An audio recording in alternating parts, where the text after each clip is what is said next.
Who are the most overpowered fighters in the UFC today? That's what I want to talk about, guys.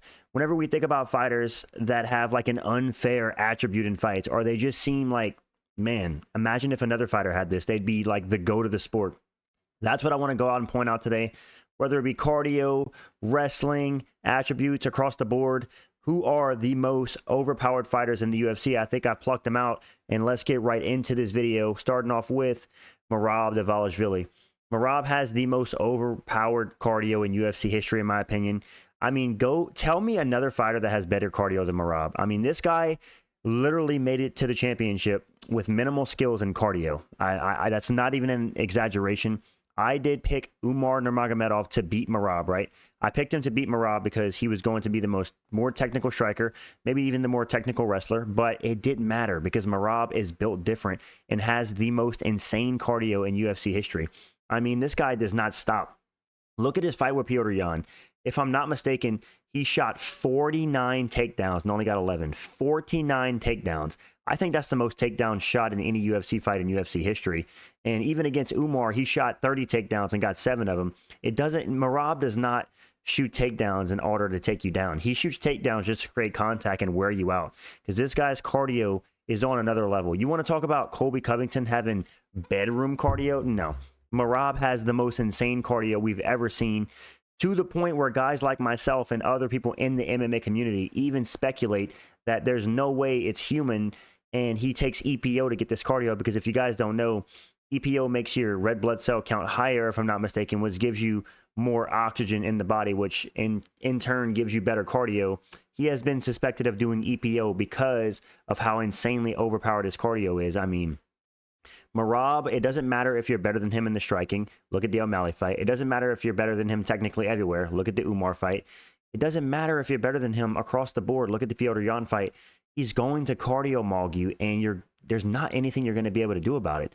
I mean, Merab has the most insane cardio I've seen across any combat sport. Like, name another fighter who just in round 5 is showboating and dancing after he's already shot 35 takedowns, and he's like, come on, brother, where's round 10? It's like, yes, I hate on Merab a lot. Do I think he's on EPO? I can't say for sure, man. It's always possible, but some people are just built different, and maybe Merab is just really that built different to where his cardio is that insane, and we just, as fans, have to accept it, that not always the better fighter wins or the more skilled fighter wins. Sometimes the better cardio wins, and that is Merab's case across the board throughout his entire championship reign, even whenever he has been outmatched in the skills by the fans like myself, saying that guys have better skills. It doesn't matter. He'll cardio mog you. He'll defend his belt. I don't think anybody at bantamweight beats Merab because of how overpowered his cardio is. Let's get on to the next fighter, which is Tom Aspinall. Overpowered speed and power. Tom Aspinall is, in terms of like pure athleticism, one of the most overpowered UFC fighters in history. I mean, this guy has the shortest average fight time in UFC history, with an average fight time of 2 minutes and 2 seconds. I believe he's 9-1 in the UFC. His only loss coming to Curtis Blades because he blew out his knee. He came back to avenge that loss, but he's finished every single one of his UFC opponents. And Tom Aspinall is a heavyweight who moves around like a middleweight or a welterweight. It's absolutely insane. And people wonder why I'm picking this guy to maul Jon Jones, old man Jon Jones, who's going to be 38 in July. There's no way that I can pick old man Jon Jones to beat Tom Aspinall, who's literally the fastest heavyweight we've ever seen. And mind you, he's 255 pounds, and he has one-punch knockout power, and he can submit you.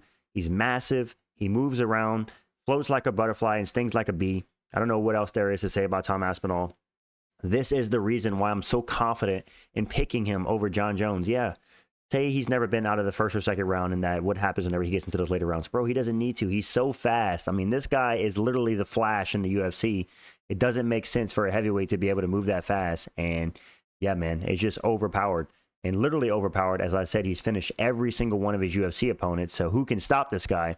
Yep, Tom Aspinall, one of the most overpowered UFC fighters in the modern day.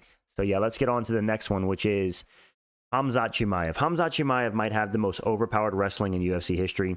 I mean, do I really need to say anything else? I mean, he's so overpowered in the wrestling that people have drawn this narrative that he's overrated, which is hilarious, just because he finishes his opponents typically in the first round. And if he doesn't, he 10-8s them in the first round with the wrestling. Cue the Kamaru Usman fight. Yeah, he might have lost his second 2 rounds, but his wrestling's so overpowered that he pretty much easily took down Kamaru Usman in the first round whenever he was fresh. And who else has done that to Kamaru Usman? Leon Edwards took him down, got a good trip. Colby Covington took him down for like half a second. Khamzat Chimaev made it look like it was nothing. And I mean, even against Robert Whittaker, who goes out there and easily destroys Robert Whittaker in the wrestling? And I mean easily. He ran through Robert Whittaker like he was a little boy. Took him down, submitted him, and made him tap. Literally cranked his teeth out of place. But every single opponent that Khamzat Chimaev has faced outside of Gerald Meerschaert, who he knocked out in 17 seconds, he has taken down with relative ease. And it's actually quite insane, like, how good this guy's wrestling is. Is it steroids? Is it just natural athleticism? I mean, this guy's strength, pound for pound, has got to be the craziest in the UFC, because in order to be taking down these credentialed wrestlers, I mean, like I said, Robert Whittaker has been in the UFC since, what, 2014? Nobody's done him to that in the wrestling. Yoel Romero took him down. He got right back up. Kamaru Usman's been in the UFC forever. 2014, 2013. Nobody's done that to him.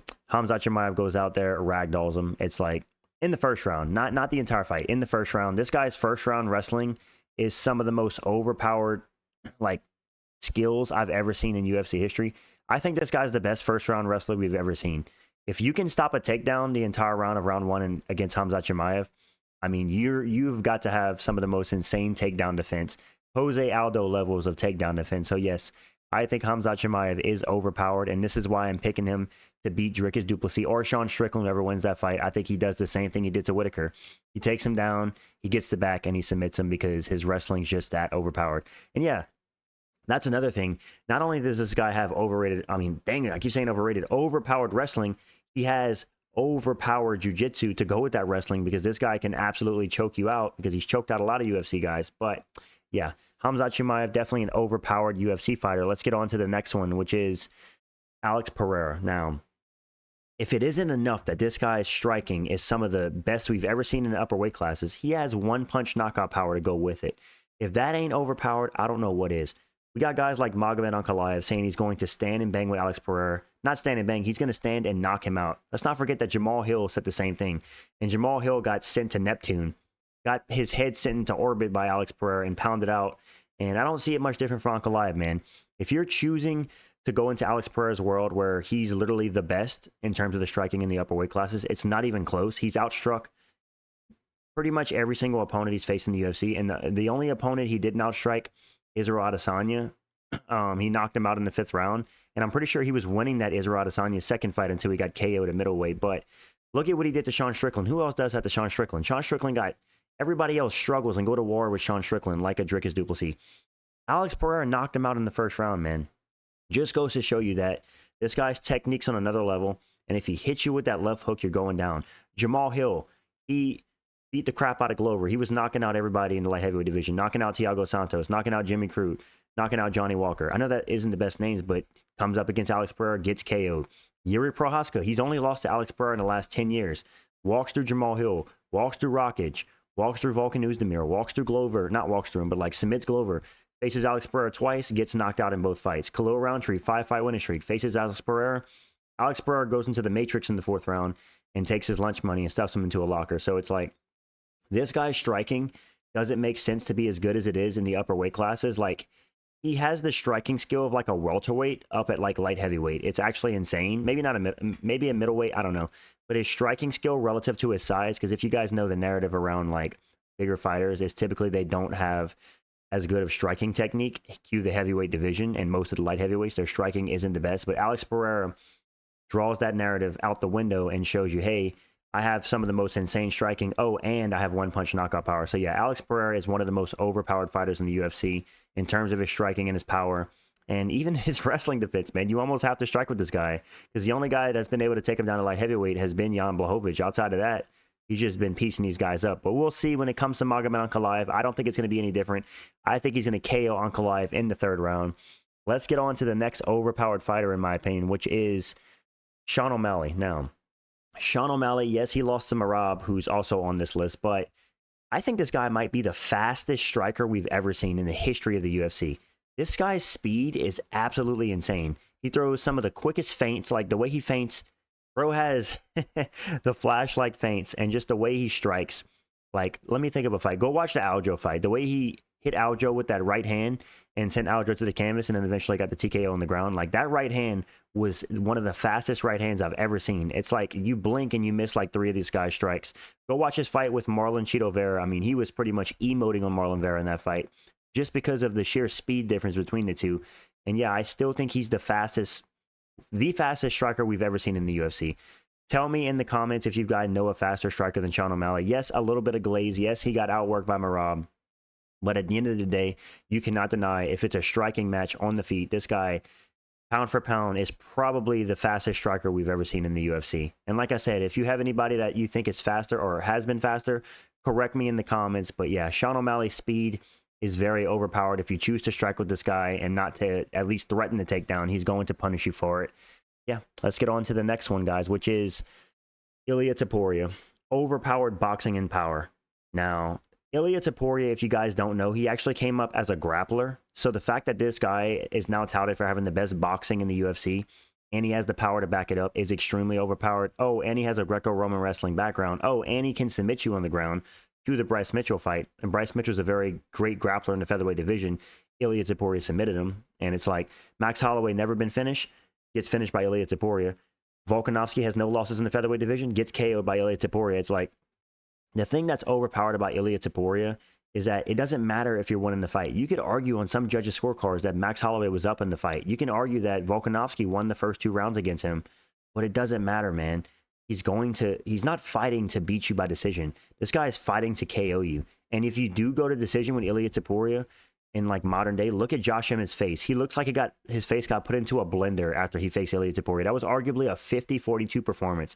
This guy's boxing and power combined with it is just otherworldly. Like, this should not be allowed. Like, if this guy's in the UFC game, he should have 99 boxing and like 96 power.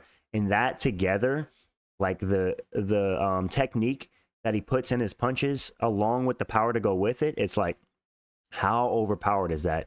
This guy's like the Floyd Mayweather of MMA with Francis Ngannou power in his weight division. If you get what I'm saying in terms of the technique and the power. But yeah, who can beat this guy at featherweight? I don't think anybody beats him because it doesn't, like I said, it doesn't matter if you outstrike him. He has an insane chin as well. It doesn't matter if you outstrike him. He's not going to lose the fight because he's just going to knock you out. And if he outstrikes you and he can't finish you, he's going to do what he did to Josh Emmett because this guy has the equalizer. He can drop anybody in the entire UFC in his weight division or at lightweight. I think this guy can KO anybody at featherweight or lightweight because he just has that kind of power. So yeah. Ilia Topuria, definitely overpowered. Who can beat this guy? Let's get on to the next one, which is Anthony Fluffy Hernandez, my GOAT of middleweight. Listen, if you guys haven't, he's a dark horse of middleweight right now. If you guys haven't watched this guy's fight, go watch it. Go watch what he did to Michel Pereira.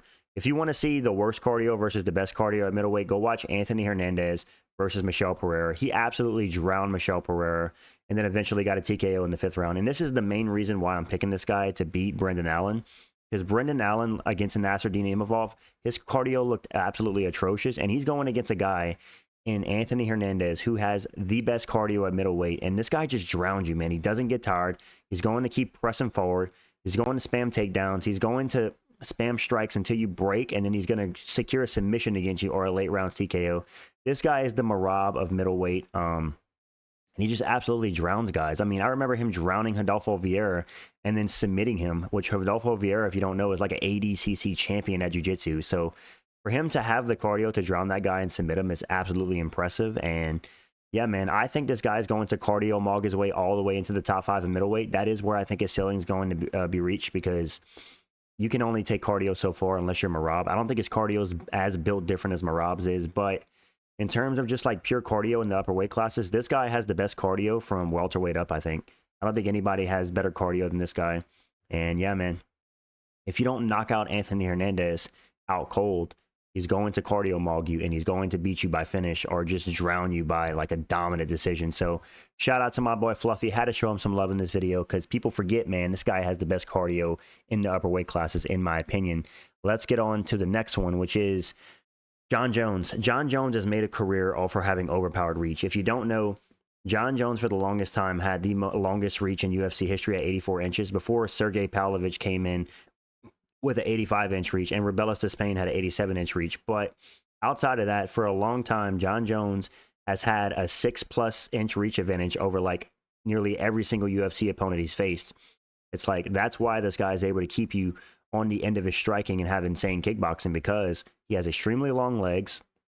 I'd like to know what his leg reach is comparative to his arm reach, but he has extremely long legs and he can hit you with the oblique kicks, and he has that patented like hand up to the head and like arm forward, to where like it doesn't matter if like you're necessarily the better striker, because he won't let you get inside. That's why Dominic Reyes had so much success against Jon Jones, because he was able to get in boxing range, which is where Jon Jones struggles. But 9 times out of 10, he's going to keep you at the end of that reach, and he's just going to pick and prod at you, and you're going to get frustrated, and you're pretty much going to get dominated like Glover did, or like Daniel Cormier did in the first fight. And to go with that, he has insane fight IQ and wrestling. But I think the most overpowered thing about Jon Jones has to be his reach. I mean, it's no secret, like I said, that every single UFC fighter he fights, he typically has like a 8 to 9 inch reach advantage over him. I know I said 6, but it's probably more like 8 to 9 inches. I mean, I think whenever he fought Daniel Cormier, he had like a 12-inch reach advantage, which a whole foot of reach, which is absolutely insane. And you pair that in with this guy having some of the best wrestling in the upper weight classes, some of the best jiu-jitsu, and some of the best striking. No wonder this guy is the consensus go to the sport by most people, and he's pretty much never lost in the UFC outside of, you can argue, the Dominic Reyes fight, which is where Dominic Reyes was able to get through that range and get in the boxing range and kind of piece up Jon Jones in the early rounds. But yeah, Jon Jones's reach is extremely overpowered, and yeah, that's pretty much it. And you got to add in the eye pokes, man. People forget, man. Jon Jones' eye pokes on top of his reach, dude.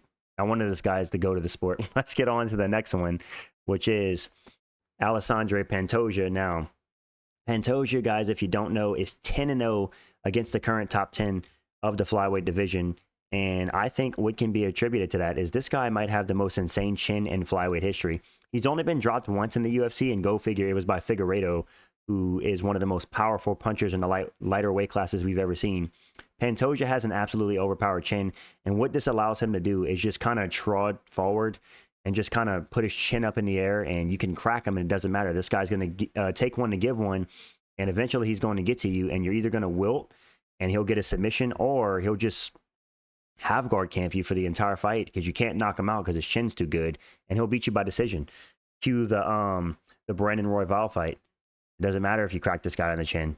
Kai Asakura hit this guy with what some would argue was a pretty clean flying knee. He ate it like a tic tac and said, "It doesn't matter, brother. I'm going to secure a rear naked choke and you're going to be done for." So yeah, Alexandre Pantoja, I'd say, has an overpowered chin. An honorable mention for this would be Marlon Vera, overpowered chin. But the reason I don't put Marlon Vera in this video is because Marlon Vera, yeah, he has an overpowered chin, but he has underwhelming skills, so he doesn't really have anything to complement his overpowered chin. So Alexandre Pantoja has an overpowered chin, and he has the wrestling and the grappling and the striking to go with it. So yeah, no wonder this guy's the flyweight champion, and he hasn't lost in like, what, 5 years? His last loss was to Askar Askarov on a 7-fight win streak with three title defenses. I think the only way this guy loses is if he goes up and faces Merab at bantamweight. Otherwise, I don't see anybody beating this guy outside of Father Time and Merab. So yeah, the flyweight division is cooked as long as this guy's champion, because his chin is otherworldly.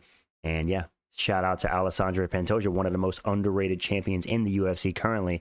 Let's get on to the next one, which is Carlos Prates. This guy's power is so overpowered that people are saying that he's overrated because he's knocking everybody out. You know how good your power has to be to knock everybody out and have the entire UFC fan base call you overrated. Carlos Prates, 4 fights in the UFC in 2024, 4 knockouts. I mean, go back and watch the Neil Magny fight. This guy didn't barely even hit Neil Magny flush and knocked him out cold. Neil Magny's only been knocked out cold one other time in the UFC. I think it was by Santiago Ponzinibbio, who face planted him. But outside of that, Neil Magny's been TKO'd. He's been dominated, submitted, but he's never been like out cold since the Ponzinibbio fight. And it's like Carlos Prates hit him with a glancing shot that hit his temple, and he went out cold. That's when I was like, man, this guy really does have some of the most insane power in the UFC. Like, his power needs to be studied, and he has power to the head and to the body. This guy KO'd Charles Radke with a body shot, KO'd Trevin Giles. He's the first guy to KO Li Jingliang out cold. And in my opinion, man, if you're not able to take this guy down, not to mention, hold up, before I even mention what I was going to say, this guy smokes cigarettes. This guy's chain smoking and knocking everybody out. How impressive is that? And if you aren't able to to take this guy down, he's probably going to knock you out on the feet. Like, honestly, if this guy faced JDM, I wouldn't mind this guy by KO. If he faced Leon Edwards, I wouldn't mind this guy by KO. Sure, he's overrated. It's a bit of glazing coming out of my mouth because he's very unproven against upper competition. But like I said, man, if you can't take this guy down, I don't see what's stopping him from knocking a lot of guys out. And this guy has an extensive Muay Thai record. This guy has a ton of Muay Thai fights, so it's not like he has overrated or terrible striking. He has really good striking, and to complement it, he has insane power. So no wonder this guy went 4-0 in the UFC in 2024 with 4 knockouts and almost created a cult fan base that has said he's overrated. Not even a fan base, a cult of haters that have said he's overrated because his power is that dang good. Let's get on to the most overpowered fighter in the UFC, in my opinion, which is Islam Makhachev. This guy is so overpowered, and the reason he's so overpowered that he's the #1 pound-for-pound fighter in the world. He's so overpowered that he's 16-1 in the UFC on a 15-fight win streak. He's so overpowered that he's the champion of the hardest division in the UFC. He's so overpowered that he broke the title defense record at lightweight, and he has finished 8 of his 9 last fights. He's beat 2 guys in the pound-for-pound rankings in their absolute prime in Volkanovski and Oliveira. He submitted one of the submission king of the UFC in Charles Oliveira. He outstruck what people argued at the time was the best striker in the UFC in Alexandre Volkanovski. He outboxed Dustin Poirier in their match, who's known as the best boxer at lightweight. Islam Makhachev is arguably the most overpowered UFC fighter in terms of skills. I mean, it's like you fight this guy, and it's like he's submitting black belts, but he's also outstriking world-class strikers. So it's like, who can beat this guy? He's developed the skills to be the best fighter in the world in the UFC. And like I said, it's no secret why this guy's the pound-for-pound #1 fighter in the world. It's because anywhere the fight goes, he's capable. You want to wrestle? He has a great wrestling game. You want to go in the clinch? He's amazing there too. You want to go to the ground? You'll get submitted, or you'll get your back taken and get in the body triangle and be stuck for the round. You want to go in the feet? He'll knock you out or outstrike you like he did to Volkanovski. And like he did to a lot of guys. This guy has either outstruck or taken down and submitted nearly all of his UFC opponents. And like I said, man, I think he's the greatest lightweight of all time. I don't see anybody that beats him. I think he beats Arman Sarukian. I think he beats Charles Oliveira in a rematch. I think he goes up and beats Bilal Muhammad. Bilal Muhammad is very mid. I don't care about the size. Him and Shavkat would be a good fight. I think he beats Ilia Topuria just by being bigger and just being slightly more skilled all around. But Ilia Topuria has an advantage in the boxing. But outside of that, I think Islam has better kicks. I think Islam has better submissions, better wrestling. He's stronger. He's bigger, taller. So, yeah. Islam Makhachev, as it stands, I think overall is the most overpowered fighter in the UFC. I couldn't even think of an attribute to put this guy as overpowered. I have to just say his overpowered is his skills, because all around, he's arguably the most well-rounded fighter in UFC history. Yes, more so than Jon Jones, in my opinion, because he can finish you anywhere the fight goes. He's outstriking world-class strikers. He's submitting black belts, 5 of them. And yeah, I think you have to put this guy as the most overpowered fighter in the UFC right now, and one of the best UFC fighters in history, obviously. This guy is climbing the GOAT list as we speak, getting wins after wins. And yeah, guys, this is the video. The most overpowered fighters in the UFC, like just fighters that have unfair advantages across the board. And that's why it's so hard to beat them. Let me know what you guys think in the comments. Do you agree or disagree? Who else would you add to this list as overpowered, so to speak? I appreciate you guys watching the video as always. Drop a like if you enjoyed. Subscribe to the channel if you're new. Join the Discord in the description. Become a member of the channel. Thank you guys. I'm out, and peace.